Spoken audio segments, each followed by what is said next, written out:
Wow, that is some bright light. Hi, I'm Cynthia Kohler. I'm the Executive Director of the WaterNow Alliance, and I'm delighted to be with all of you today. And I do want to thank the Battery Powered team for their support through this process. Am I supposed to wait for my slide? WaterNow Alliance is about fundamentally shifting how California cities and towns use water. We are about, sorry, I'm holding my water because I have a cough, so forgive me. We're about making sustainable, innovative solutions the new normal. We're focused on what's going to have the biggest impact. So we don't always go for the sexiest approach, and we can get pretty wonky pretty fast. As a water lawyer, wonk is basically my first language, but I'll try to keep that under control. I want to start by flipping what we often hear about water in California, that our water system was built 70 years ago for 7 million people, and now we have 40 million people, so we need a new water system. We actually don't. We have a lot of developed supply, and we don't need more water to support growth in California. What we do need to do is to use our water better, smarter, and more efficiently. And the potential is significant. Studies show that efficiency can capture as much, if not more, water than the entire state water system. Okay, so how do we get there? California actually doesn't have one centralized water system. It has hundreds of utilities that are all governed by their own governing board members. This is the face of California water right here. The action is at this level because these agencies account for 85% of spending on California infrastructure, water infrastructure. So hold on to that for a moment. 85% of spending is determined by these local governing boards.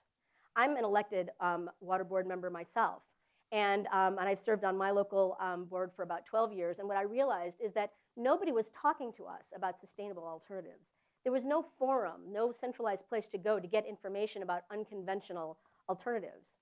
And that's where this idea came from, is to put together an alliance of these decision makers, the ones who hold the keys to the water revolution in their hands, to provide them with the information and the tools and resources they need to make a difference in their communities. Again, the opportunity for innovation is significant. We have here's my next slide, some examples of the kinds of sustainable water solutions we're talking about.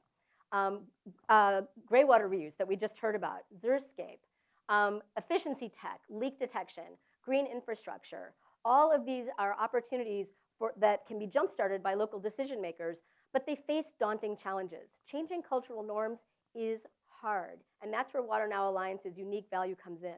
We are catalyzing these leaders and getting them the tools and resources they need to jumpstart the water revolution.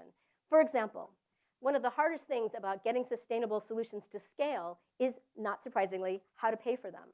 So one thing that we're doing is, well, I'm sorry, let me back up. So one of the things that's hardest to do is to use the municipal bond dollars that are available to utilities for infrastructure for consumer incentives that are needed to get efficiency technology into the homes and businesses where they can do the most good.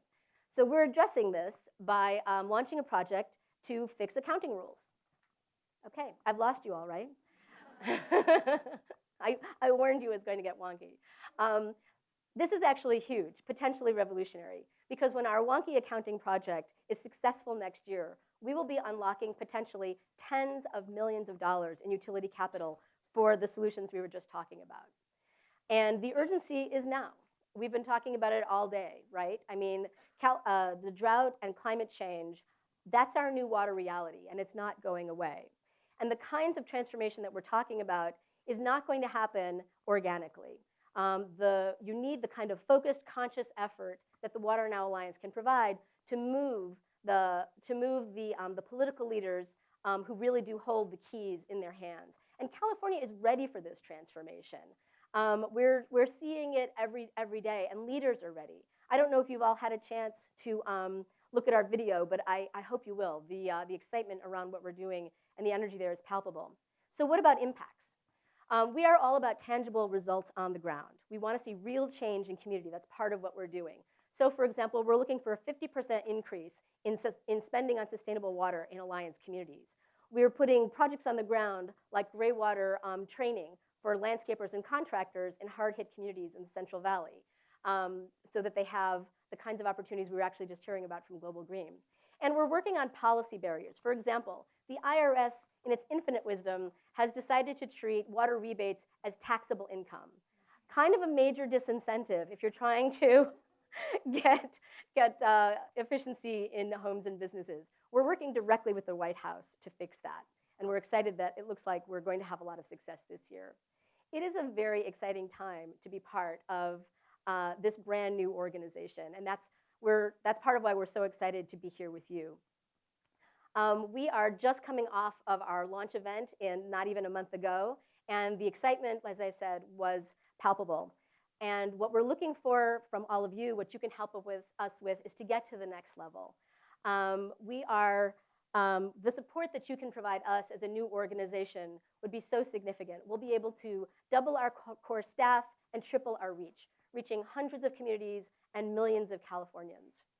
We believe that it's possible for those sustainable water solutions we've been talking about to become as ordinary as recycling your bottles and as ubiquitous as seatbelts.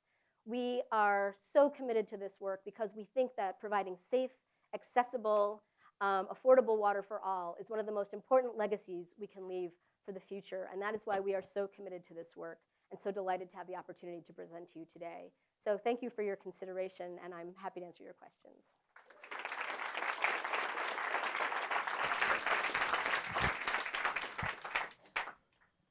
I really can't see anything.